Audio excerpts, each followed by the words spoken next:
Selamat siang, perkenalkan saya atas nama Gideon Mangiri dari kelas C Manajemen Sekolah Tinggi Ilmu Ekonomi Amkop Makassar. Pada kesempatan kali ini, saya akan membahas mengenai kepribadian dan gaya hidup konsumen. Memahami kepribadian konsumen sangat penting bagi pemasar dan pelaku konsumen. Perilaku dalam kepribadian akan mempengaruhi perilakunya dalam memilih atau membeli produk.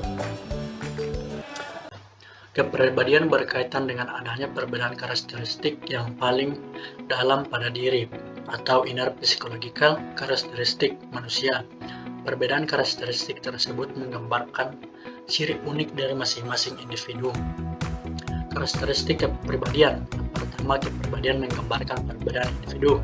Artinya tidak ada manusia yang sama persis. Yang kemudian, kepribadian menunjukkan konsistensi dan berlangsung lama. Yang artinya karakteristik individu telah terbentuk sejak masa kecil dan telah mempengaruhi perilaku dalam waktu yang relatif lama. Kemudian kepribadian yang dapat berubah. Situasi bisa menyebabkan seseorang mengubah kepribadiannya.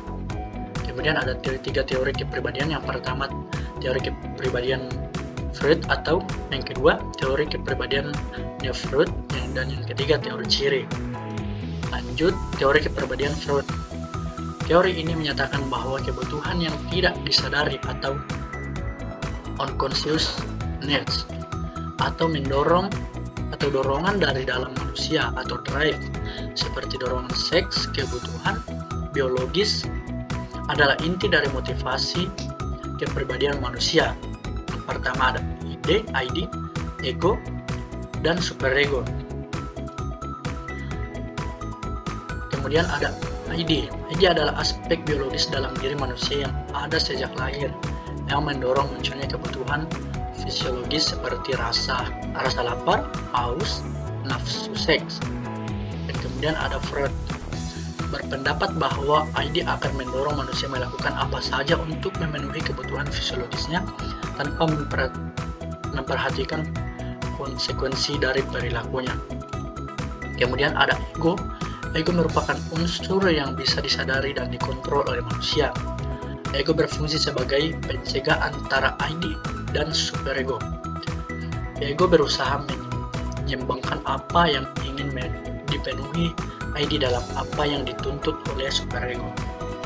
Kemudian superego adalah aspek psikologis pada diri manusia yang menggambarkan sifat manusia untuk tunduk dan patuh pada norma-norma sosial, etika, dan nilai-nilai masyarakat.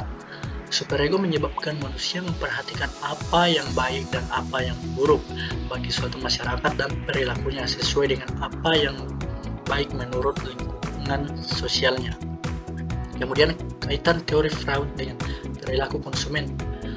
Motivasi manusia sebagian besar tidak disadari sehingga konsumen seringkali tidak menyadari atau tidak tahu alasan sesungguhnya mereka membeli suatu produk. Karena itu, apa yang dibeli dan apa yang dikonsumsi oleh konsumen merupakan gambaran dari kepribadian konsumen tersebut. Pakaian, kendaraan, aksesoris yang konsumen pakai memperlihatkan kepribadian konsumen tersebut. Teori Freud dan pemasaran. Pengiklanan sering menggunakan unsur-unsur seksual atau sexual appeal dari wanita maupun laki-laki.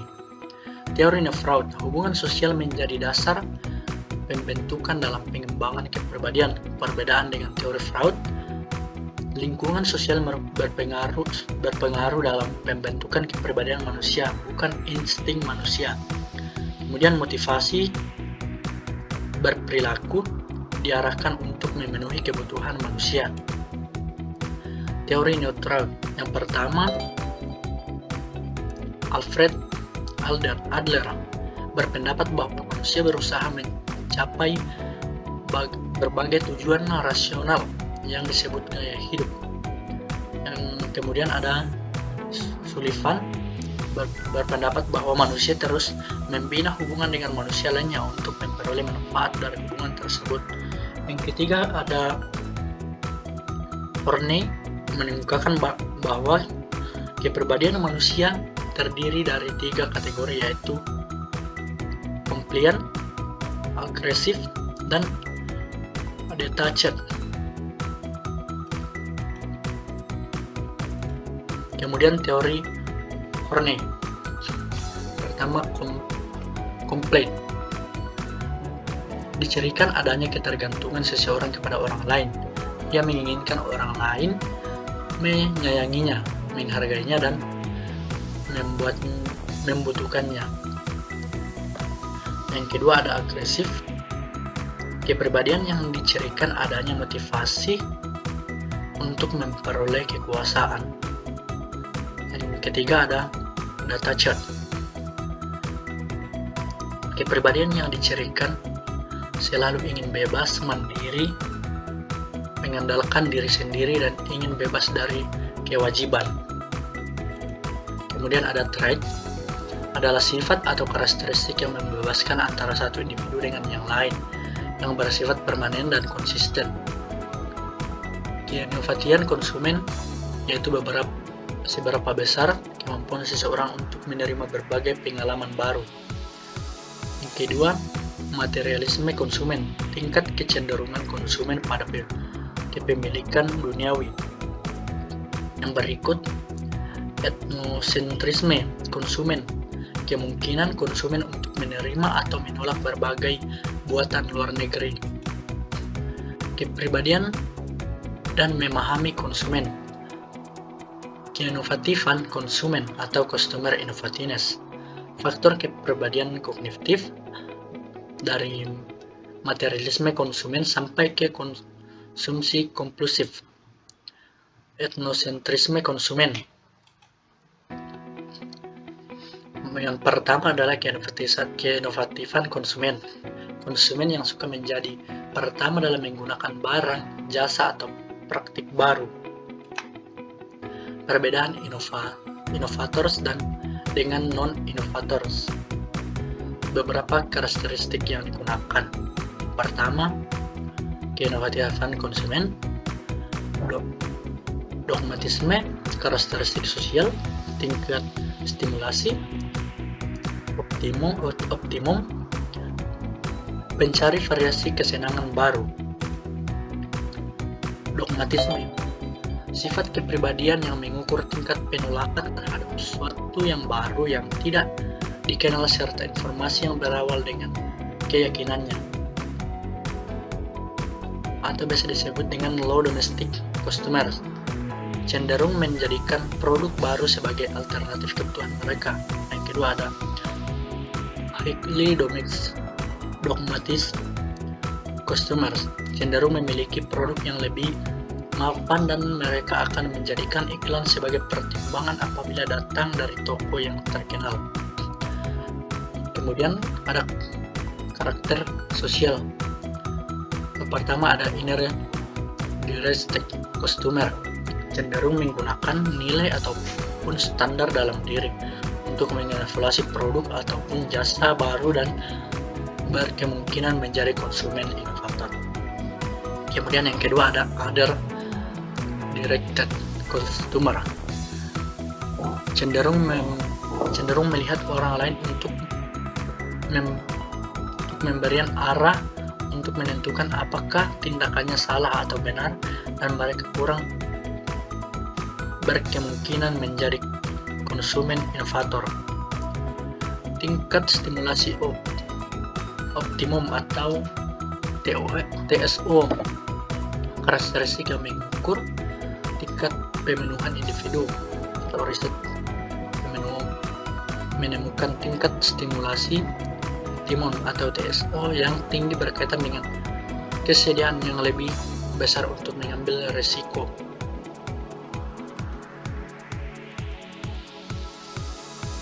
Kemudian pencarian variasi kesenangan baru, sifat yang digeserkan oleh kepribadian yang persis sama dengan berhubungan dengan TSO. Yang kemudian bagian B, faktor kepribadian kognitif, kebutuhan akan organisasi, mengukur kebutuhan dan kesenangan seseorang untuk berpikir. Orang dengan KK tinggi kemungkinan lebih responsif terhadap bagian iklan yang banyak memuat informasi atau deskripsi yang berhubungan dengan produk. Kemudian orang lain dengan KK rendah mungkin lebih tertarik pada latar belakang atau aspek di sekitarnya. KK ini disingkatan dari kepribadian kognitif. Kemudian ada visualizer versus verbalizers. Yang pertama adalah visualizer, adalah konsumen yang lebih menyukai informasi visual dengan produk yang menekankan pada penawaran visual. Dan kemudian ada yang kedua, verbalizer, konsumen yang lebih menyukai informasi dengan produk, tulisan, atau verbal. Ketiga, materialisme konsumen. Ciri-cirinya adalah mereka yang sangat menghargai barang yang dapat diperoleh dan dapat dipamerkan. Yang kedua, mereka yang sangat egosentris dan egois. Ketiga, mereka yang mencari gaya hidup dengan banyak barang. Kemudian yang terakhir, kebanyakan milik mereka tidak memberikan kepuasan pribadi yang lebih besar. Kemudian perilaku konsumen yang mendalam. Karakteristiknya seperti minat yang mendalam terhadap barang atau produk tertentu. Kedua, kesediaan untuk bepergian jauh dalam rangka menambah contoh barang atau golongan produk yang diminati. Kemudian yang terakhir, dedikasi untuk mengorbankan uang dan waktu yang banyak secara bebas untuk mencari barang atau produk tersebut. Kemudian perilaku konsumen yang kompulsif adalah merupakan perilaku abnormal akibat kecanduan dan tindakan mereka yang dapat berakibat merusak diri sendiri dan orang di sekeliling mereka. Kemudian ada etnosentrisme konsumen, adalah konsumen yang sangat etnosentris, mungkin merasa tidak puas atau merasa salah bila membeli produk buatan luar negeri karena pengaruh ekonomi yang ditimbulkannya terhadap perekonomian dalam negeri. Kemudian kepribadian merek. Para konsumen menghubungkan berbagai sifat atau karakteristik atau merek kepribadian pada berbagai merek di berbagai macam golongan produk. Kepribadian merek ini dapat bersifat fungsional maupun simbolis. Personifikasi merek, kepribadian produk, gender, kepribadian dan warna. Kemudian diri dan citra diri. Citra diri atau persepsi mengenai diri sangat erat hubungannya dengan kepribadian, di mana orang cenderung membeli produk dan jasa serta menjadikan pelanggan perusahaan retail yang mempunyai citra atau kepribadian yang cocok dengan citra diri mereka sendiri, atau satu atau banyak pribadi.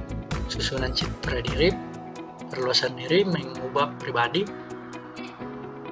keangkuhan dan perilaku konsumen. Susunan citra diri. Citra diri aktual, citra diri ideal, citra diri sosial ideal, dan citra diri yang diharapkan. Kemudian perluasan diri. Secara aktual memberikan kesempatan seseorang melakukan hal-hal yang biasanya akan sangat sulit atau mustahil diselesaikan sendiri. Secara simbolis, dengan membuat orang lain itu merasa lebih baik atau lebih besar dengan memberikan status atau perangkat. Contoh, para kreator karya seni yang langka dengan memberikan perasaan abadi, dengan mewariskan barang-barang milik yang berharga, barang anggota keluarga lebih mudah. Kemudian dengan memberkahi dengan kekuatan gaib. Contoh, peneliti cameo yang diwarisi seseorang bibi mungkin dirasakan sebagai jimat gaib yang memberkahi nasib baik jika dipakai. Kepribadian atau diri yang sesungguhnya. Adanya internet telah mendefinisikan kembali identitas manusia dengan menciptakan pribadi online. Dari sudut pandang perilaku konsumen, kesempatan untuk mencoba kepribadian baru dapat menimbulkan perubahan dalam bentuk perilaku pembelian yang dipilih, yang pada gilirannya dapat memberikan peluang baru kepada para pasar atau untuk menargetkan berbagai pribadi online. Manfaat bagi pemasar. Pemasar dapat menggunakan konsep kepribadian untuk mengkomunikasikan produknya sehingga memiliki positioning sesuai dengan kepribadian konsumen yang dituju. Contoh, motor Yamaha, Honda. gaya hidup lifestyle. Pada prinsipnya adalah bagaimana seseorang menghabiskan waktu dan uangnya. Yang kedua, ada orang yang senang mencari hiburan bersama kawan-kawannya, ada yang senang menyendiri, bepergian bersama keluarga, berbelanja, dan lain-lain. Perbedaan kepribadian dan gaya hidup. Kepribadian lebih menggambarkan karakteristik terdalam yang ada pada diri manusia, sering disebut cara berpikir, merasa, dan berpersepsi. Kemudian kepribadian merefleksikan karakteristik internal individu, sedangkan gaya hidup menggambarkan manifestasi eksternal diri karakteristik tersebut. Dan aplikasi pada pemasaran. Iklan gudang garam menonjolkan gaya hidup generasi yang kreatif, yaitu generasi muda yang aktif dan produktif. Psikografis adalah variabel-variabel yang digunakan untuk mengukur gaya hidup. Variabelnya sikap, seperti sikap, nilai, aktivitas, minat, opini, dan demografi. Psikografis sering diartikan sebagai pengukuran EIO atau Activity, Interest, Opinion, yaitu pengukuran kegiatan minat dan pendapat konsumen. Activities, tindakan nyata seperti menonton, belanja di toko, atau menceritakan kepada tetangga mengenai pelayanan yang baru. Interest, minat akan semacam objek, peristiwa, atau topik adalah tingkat kegairahan yang menyertai perhatian khusus atau terus-menerus kepadanya. Opinion adalah jawaban lisan atau tertulis yang orang berikan sebagai respon terhadap situasi stimulus di mana terdapat semacam pertanyaan untuk diajukan. Sekian, terima kasih dari saya. Assalamualaikum warahmatullahi wabarakatuh. Shalom dan selamat siang.